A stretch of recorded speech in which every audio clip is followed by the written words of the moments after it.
الحمد لله والصلاة والسلام على سيدنا محمد وعلى آله وأصحابه أجمعين. الحمد لله والصلاة والسلام على سيدنا محمد وعلى آله وأصحابه أجمعين. أما بعد، أعوذ بالله من الشيطان الرجيم. بسم الله الرحمن الرحيم. ولقد صرفنا في هذا القرآن للناس من كل مثل وكان الإنسان أكثر شيء جدلا. صدق الله العظيم. اللهم صل على سيدنا محمد وعلى آل سيدنا محمد وبارك وسلم. یہ سورہ کہف چل رہا تھا، سورہ کہف کا سلسلہ چل رہا تھا، تو چند نوجوانوں کا تذکرہ آیا، کہف والوں کا، اور اس سے پہلے قرآن کی عظمت کا تذکرہ۔ قرآن ہدایت کا دستور ہے اور زندگی کا نظام ہے۔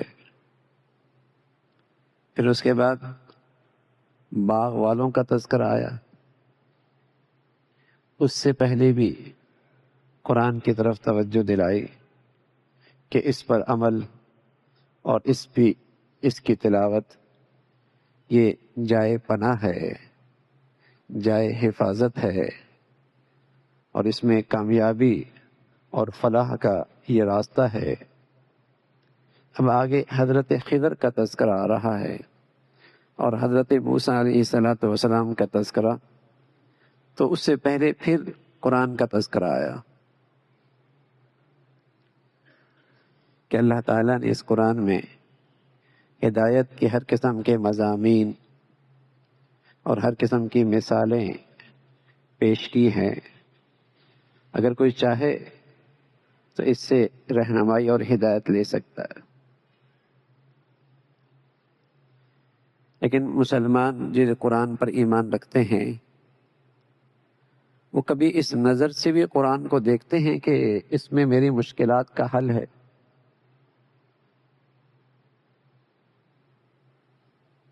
اور کبھی اسے اللہ کی یہ نعمت بھی سمجھتے ہیں کہ اللہ رب العزت نے یہ میری زندگی کی فلاح اور کامیابی کا، اس میں میری لیے رہنمائی موجود ہے۔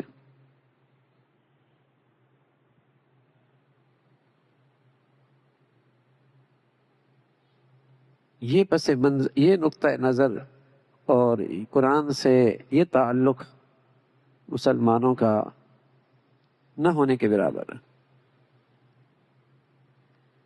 جس سے مسلمان اس قرآن کی برکات سے محروم ہو رہا ہے۔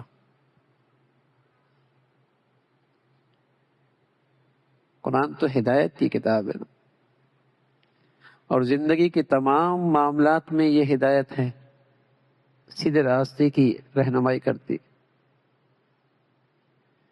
اور ناکامیوں سے اور نقصان سے اور ہلاکت سے قرآن بچاتا ہے۔ اس نظر سے مسلمانوں کا تعلق قرآن سے نہ ہونے کے برابر ہے۔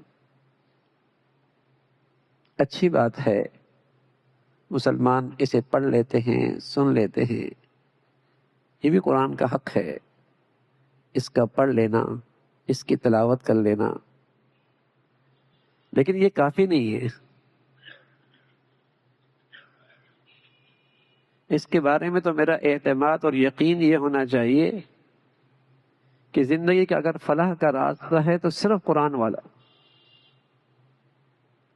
اور اگر میری نجات اور کامیابی ممکن ہے تو صرف قرآن سے رہنمائی لینے ہی بھی ممکن ہے۔ اور قرآن میں زندگی ہے، قرآن مجید میں زندگی ہے۔ اگر کہف والوں کا تذکرہ دیکھیں تو زندگی ملے گی، آپ باغ والوں کا تذکرہ دیکھیں تو آپ کو رہنمائی ملے گی کہ اصحاب کہف نے اپنے ایمان اور دین کی حفاظت کے لیے کس طرح قربانیاں دی اور ظاہری زندگی سے دستبردار ہوئے، لیکن انجام کار کامیابی اللہ نے کسے دی؟ عزت کسے دی؟ کامیابی کسے دی؟ سعادت کا راستہ کنہیں نصیب ہوا؟ غار والوں کا. لیکن ابتداءً ایسی کوئی راہ نظر نہیں آ رہی تھی کہ کامیاب ہو جائیں گے، لیکن انہوں نے اللہ کے دستور کو، اللہ تعالیٰ کی پسند کی زندگی کو استقامت سے اختیار کیا اور اس کے لیے بہت بڑی قربانی دی. انجام کیا ہوا؟ باغ والوں کا تذکرہ کہ ایک شخص اس کی دولت نے اور اس خوشحالی نے اسے تکبر میں مبتلا کیا،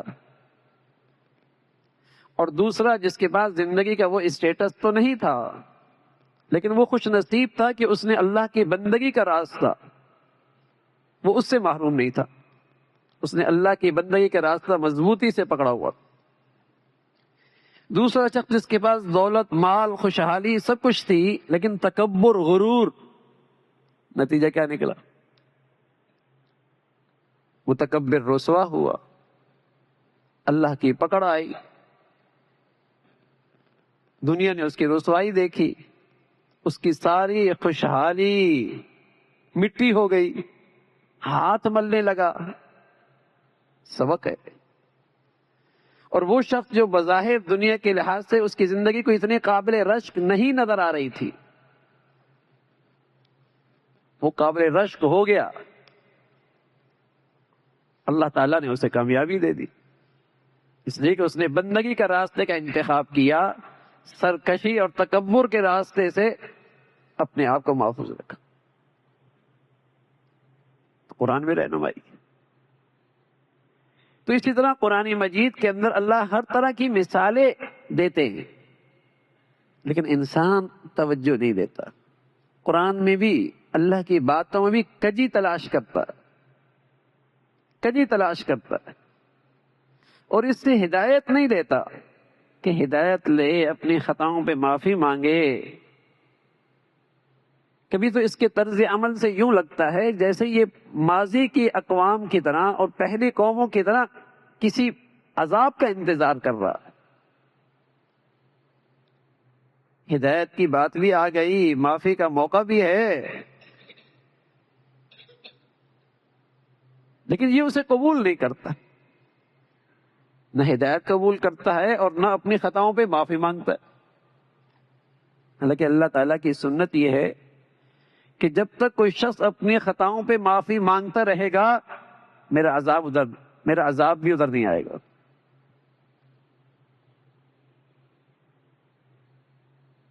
اللہ تعالیٰ عذاب نہیں دیتے، لیکن کوئی آدمی ہدایت قبول نہ کرے، اپنے خطاؤں پہ معافی بھی نہ مانگے، تو اس کا مطلب یہ کہ وہ اپنے آپ کو ہلاکت کے لیے پیش کر رہا. کہ جیسے پہلی قومیں ہلاک ہوئیں اور پچھلے ان واقعات کے اندر بھی نظر آیا کہ اللہ سے جو غافل تھے اور اللہ سے جو دور تھے، متکبر تھے، حق سچ سے انہوں نے منہ موڑا، کیسے ان کے پکڑ آئی. اللہ کا نبی بھی آتے ہیں، اللہ کے پیغمبر بھی دنیا میں آتے ہیں اسی چیز کے لیے کہ تمہارے زندگی کا نتیجہ ہے، تمہاری زندگی کا نتیجہ تمہارے سامنے آئے گا، اچھا یا برا. وہ مبشر بھی ہیں، منذر بھی ہیں. وہ بتاتے ہیں کہ تمہاری اچھی اور بری زندگی کا نتیجہ آئے گا، ضرور آئے گا. ایسا نہیں ہے کہ ایک آدمی فیل ہوا اور ایک آدمی پاس ہو، دونوں کا رزلٹ ایک جیسا ہے. اللہ کے یہاں ایسی نا انصافی نہیں ہے، 100% وہاں انصاف ہوگا. ہاں، امتحان حال میں ہم بارہا کہتے ہیں کہ اللہ کی سنت یہ ہے کہ ہم دنیا اسی کو بھی دیتے ہیں جو ہمیں راضی رکھتا ہے، اور یہ دنیا ہم اسی بھی دیتے ہیں جو ہمیں ناراض کرتا ہے.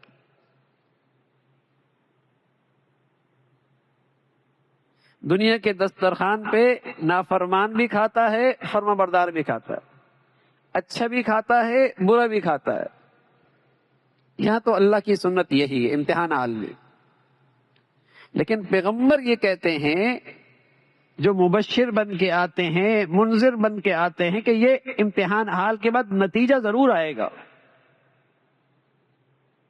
نتیجہ ضرور آئے گا، اور جب وہ نتیجہ آئے گا تو وَامْتَازُوا الْيَوْمَ أَيُّهَا الْمُجْرِمُونَ، مجرم لوگ، ناکام لوگ اچھے اور نیک لوگوں سے الگ کر دیے جائیں گے، دونوں کا مقام ایک جیسا نہیں ہوگا۔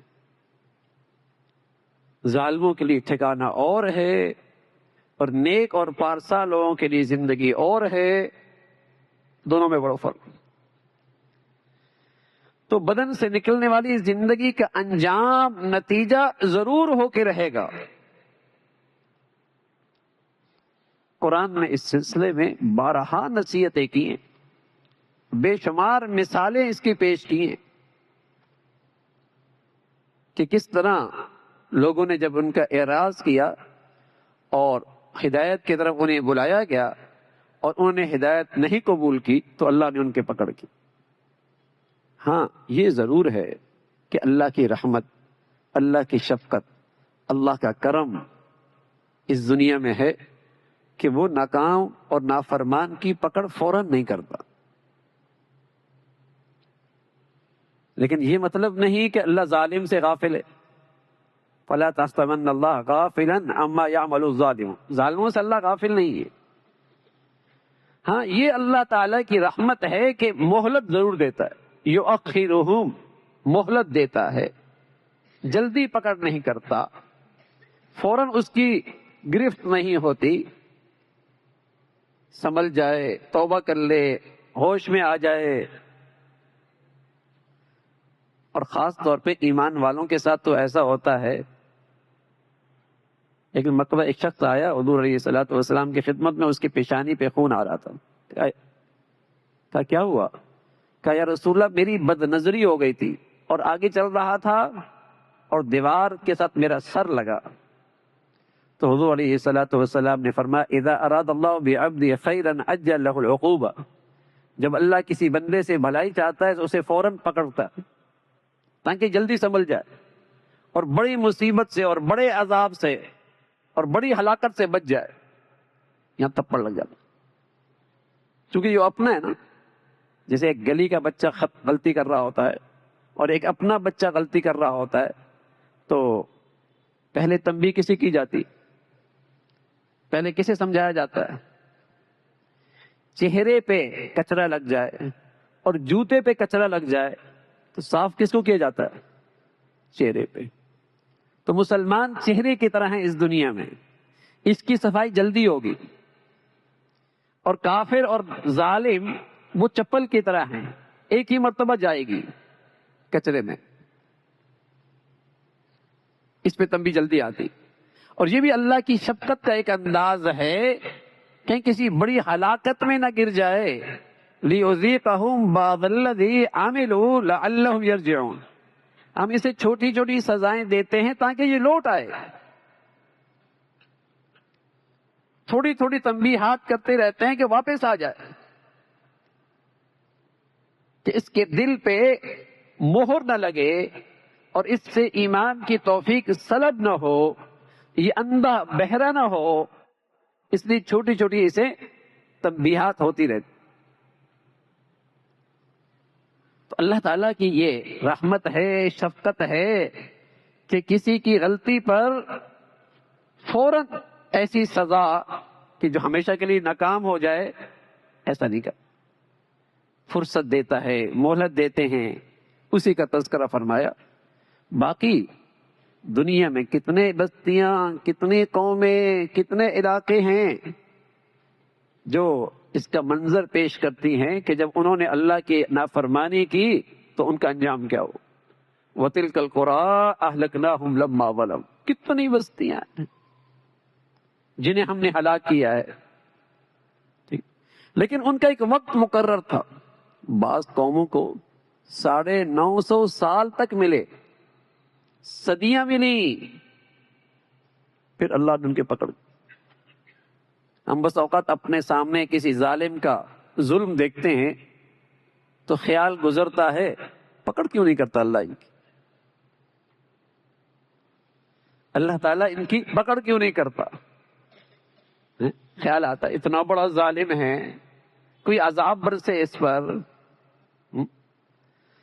تو پیغمبر کے مقابلے میں ظالم آئے اور صدیاں گزری، لیکن اللہ تعالیٰ فرما رہا ہے کہ پھر ہم نے پکڑ کی، لیکن ان کا ایک وعدہ مقرر تھا کہ اس وقت تک انہیں مہلت دی، ہم نے مہلت ملتی ہے۔ لیکن اب ہر حال کفر کا اور شرک کا اور ظلم کا اور نافرمانی کا انجام برا ہی ہوتا ہے، برا ہی ہوتا ہے۔ اخذنا بذنبہم، ہم نے انہیں پکڑا ان کی گناہوں کی وجہ سے۔ اور کیسا پکڑا؟ اخذتہ الصیحہ، چیخ آئی، کلیجے پھٹ گئے۔ ہم نے پکڑا ان کی گناہوں کی وجہ سے، خسفنا بہ الارض، زمین پہ دھنستے چلے گئے، زمین پھٹی، اندر چلے گئے۔ اخذنا بذنبہم، ان کے گناہوں کی وجہ سے پکڑا، اغرقنا، پانی میں غرق کر دیا۔ یہ سب ہوا، اتنے بستیاں، اتنی قومیں جو نشان عبرت بنے، اور وہ معاشی لحاظ سے اور اقتصادی لحاظ سے پاسماندہ نہیں تھی، بڑی خوشحال۔ ان کی زراعتیں، ان کی زمینوں کا زرخیزی، ان کا پانی کا نظام، ان کا اقتصاد کا سلسلہ اور ان کی عسکری طاقت غیر معمولی تھی۔ لیکن انہوں نے اپنے اندر ہلاکت لے لی، انہوں نے اپنے اندر ہلاکت لے لی۔ اور ہلاکت کیا ہے؟ گناہ ہے۔ گناہوں میں اللہ نے ہلاکت رکھی ہے، جیسے زہر میں اللہ نے ہلاکت رکھی ہے نا، ایسی اللہ نے گناہوں میں ہلاکت رکھی ہے۔ جب کوئی اس ہلاکت کی چیز کو اپنے گھر میں لائے گا تو وہ گھر کا نتیجہ تو آئے گا، اس ہلاکت، اس گناہوں کا ریئیکشن تو آئے گا۔ جب کوئی قوم اپنے اندر ان ہلاکت کی چیزوں کو لائے گی تو ریئیکشن تو آئے گا۔ گناہوں میں اللہ نے ہلاکت رکھی ہے۔ اب جو جتنا اس کو اختیار کرے، بچہ، سانپ بچہ زہر کی ہلاکت کو نہیں سمجھتا، لیکن نہ سمجھی کی وجہ سے وہ زہر کھا لیتا ہے، تو بتائیے نقصان ہوگا نہیں ہوگا؟ نقصان تو ہوگا۔ اگر مجھے اپنے اللہ کی ان باتوں پہ یقین نہیں ہے کہ گناہوں میں ہلاکت ہے، تو گناہ کرو گے تو ہلاکت تو آئے گی، چاہے تمہیں سمجھ میں آئے یا نہ آئے، چاہے تم یقین کرو یا نہ کرو۔ تم ان بچوں کی طرح جو زہر میں ہلاکت نہیں سمجھتے، کھائے جا رہے ہیں، ہلاک ہوگا نا بھائی۔ ہمیں اللہ تعالیٰ کی ان سچائیوں پہ یقین نہیں، ایمان نہیں، کریں گے گناہ، ہلاکت تو آئے گی۔ اور ہلاکت کے مناظر دیکھ رہے ہیں آپ، تو ہلاکت آتی ہے۔ تو فرمایا یہ بستیاں، یہ شہر، یہ قومیں، ان کا انجام، یہ سب عبرت کی چیزیں ہیں۔ اللہ تعالیٰ ہمیں اس قرآن سے ہدایت اور قدم قدم پہ رہنمائی لینے کی توفیق نصیب فرمائے۔ اللہم لک الحمد کلو ولک الشکر کلو، اللہم اعنا علی ذکرک وشکرک وحسن عبادتک، نستغفر اللہ ونتوب الیک، نستغفر اللہ ونتوب الیک، سبحان ربک رب العزة عما یصفون وسلام علی المرسلین والحمد للہ۔